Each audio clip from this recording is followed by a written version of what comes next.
আজকের ক্লাসে আমরা সাবঅর্ডিনেট ক্লজ বা ডিপেন্ডেন্ট ক্লজ নিয়ে আলোচনা করব। তো চলো আমরা একটু দেখি এটা কি। তো আমরা সহজে জানি যে যে সকল ক্লজ তাদের অর্থ প্রকাশের জন্য প্রিন্সিপাল ক্লজের উপর নির্ভরশীল। যে সকল ক্লজ তাদের অর্থ প্রকাশের জন্য প্রিন্সিপাল ক্লজের উপর নির্ভরশীল সেই ক্লজকেই বলা হয় সাবঅর্ডিনেট বা ডিপেন্ডেন্ট ক্লজ। অর্থাৎ মূল বাক্যাংশের উপরে যে বাক্য কি করবে নির্ভর করে থাকবে, অর্থাৎ একটাকে ছাড়া, মূলটাকে ছাড়া যেটা তার অর্থ প্রকাশ করতে পারবে না, সেই অংশটাকে বলা হবে সাবঅর্ডিনেট ক্লজ বা ডিপেন্ডেন্ট ক্লজ। এটি পিসি অর্থাৎ প্রিন্সিপাল ক্লজ সম্পর্কে কোনো তথ্য প্রদান করে। যেমন আমরা একটা এক্সাম্পল দেখতে পারি, আই নো দ্য ম্যান, আমি লোকটিকে চিনি, who is helpful to others. তো এখানে দেখুন যে আই নো দ্য ম্যান, এটা দ্বারা কিন্তু সম্পূর্ণ অর্থ প্রকাশ পাওয়া যাচ্ছে, আমি লোকটিকে চিনি। এই অংশে দেখুন who is helpful to others, যে অন্যদের সাহায্য করে। আমরা যদি যে অন্যদের সাহায্য করে তাহলে কি মনোভাব সম্পূর্ণ প্রকাশ পাচ্ছে।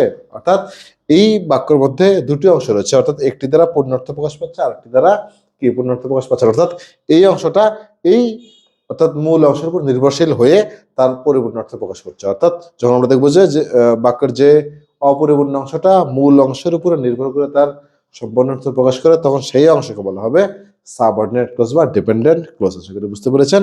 তো আপনারা এখানে সহজে বুঝতে পারছেন যে আসলে এই বাক্যাংশের মধ্যে অংশ রয়েছে দুটি, একটি হচ্ছে প্রিন্সিপাল ক্লজ, এটা যারা মূল অর্থ প্রকাশ পাচ্ছে সম্পূর্ণ অর্থ, আর এটা কি করছে এর উপর নির্ভর করে তার সম্পূর্ণ অর্থ প্রকাশ করছে, যার কারণে এটাকে বলা হবে সাবঅর্ডিনেট ক্লজ, এসসি, বা আমরা বলতে পারেন ডিসি, ডিপেন্ডেন্ট ক্লজ।